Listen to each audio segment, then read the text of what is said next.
വായനാ കളരിയുടെയും ബാലവേദി പ്രവർത്തകരുടെയും പരിശീലന കളരി ആരംഭിച്ചു. കേരള സംസ്ഥാന ലൈബ്രറി കൗൺസിൽ സംസ്ഥാന തലത്തിൽ വേനലവധിക്കാലത്ത് നടത്തുന്ന വായനാ കളരിയുടെയും ബാലവേദി പ്രവർത്തകരുടെയും താലൂക്ക് തല പരിശീലന കളരി Mukundapuram taluk library council president Rajan Nellayi ഉദ്ഘാടനം ചെയ്തു.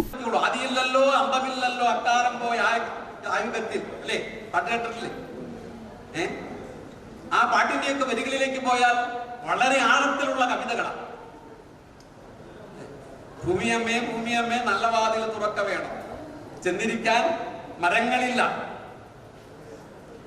ഈ പാട്ടിലൊക്കെയുള്ള വരികളിലൊക്കെ ആഴമുള്ള ഒരുപാട് കവിതകളുണ്ട്. ഏത് പാട്ട് നമ്മുടെ പഴയ ഏത് പാട്ടെടുത്ത് നോക്കിയാലും പഴയ കലകൾ, ഇപ്പൊ തെയ്യത്തിന്റെ നിങ്ങൾ പൊട്ടൻ തെയ്യമൊക്കെ കണ്ടിട്ടില്ലേ? പൊട്ടൻ തെയ്യത്തിന്റെ ഒക്കെ തോറ്റം പാടുന്നത് കേട്ടിട്ടുണ്ടെങ്കിൽ പൊരിപ്പാട്ട് നിങ്ങൾ കേട്ടിട്ടുണ്ടല്ലോ അല്ലെ? അതിമനോഹരമായിട്ടാ പാടുന്നതൊക്കെ. അങ്ങനെ പാടാനൊന്നും നമുക്കറിയില്ല അല്ലെ? എന്നാലും നിങ്ങൾ കേട്ടിട്ടുണ്ടാവും. പൊലിക പോലിക പൊലിക പോലിക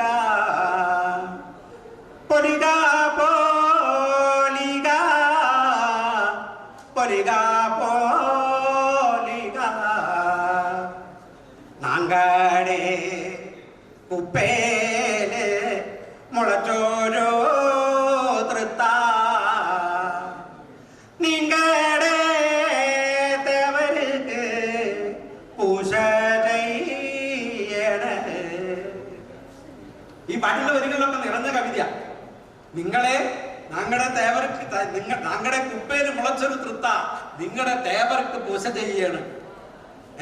അവിടേക്ക് നീങ്ങളും നാങ്കളും ഒക്കെ. പിന്നെ പുല്ലൂറ്റ് ഗുരുശ്രീ പബ്ലിക് സ്കൂളിൽ നടന്ന പരിപാടിയിൽ taluk library council president MS Mohandas അധ്യക്ഷത വഹിച്ചു. വിവിധ ഗ്രൂപ്പ് സെക്ഷനുകൾക്ക് Sudheesh Ammaveedu, MD Dinakaran master, ER Joshi, Jithi Sudheesh, Sheela teacher, Unni Picasso എന്നിവർ നേതൃത്വം നൽകി. താലൂക്ക് സെമിനാറിൽ കൂടുതൽ പ്രവർത്തകരെ പങ്കെടുപ്പിച്ച വായനശാലകൾക്ക് ജില്ലാ സെക്രട്ടറി M രാജേഷ് സമ്മാനങ്ങൾ വിതരണം ചെയ്തു. പുല്ലൂറ്റ് AK അയ്യപ്പൻ, CV സുകുമാരൻ വായനശാല, MALC എറിയാട്, EMS വായനശാല എറിയാട്, തിരുവള്ളൂർ തിയേറ്റേഴ്സ്, രാഗം റിക്രിയേഷൻ ക്ലബ്ബ് കൂളിമുട്ടം എന്നിവരാണ് സമ്മാന അർഹരായത്. താലൂക്ക് തല വായനാ കളരിയുടെ ഉദ്ഘാടനം മതിലകം നാണൻ വായനശാലയിൽ നടക്കും. തുടർന്ന് താലൂക്കിലെ 59 വായനശാലകളിലും വായനാ കളരിയും ബാലവേദി പ്രവർത്തക പരിപാടികളും നടക്കും. വായനശാലകളിൽ നടക്കുന്ന വായനാ കളരിയിൽ പുസ്തകാസ്വാദനം, റീഡിംഗ് തിയേറ്റർ, കഥ, കവിത, ചിത്ര ശില്പശാല, നാടകം, അഭിമുഖം, ഷോർട്ട് ഫിലിം, ഡോക്യുമെൻ്ററി, ലഘുയാത്രകൾ, കയ്യെഴുത്തു മാസിക എന്നിവയാണ് നടക്കുക. ഉണ്ണി പിക്കാസോ സ്വാഗതം ആശംസിച്ച ചടങ്ങിൽ UK സുരേഷ് കുമാർ നന്ദി പറഞ്ഞു.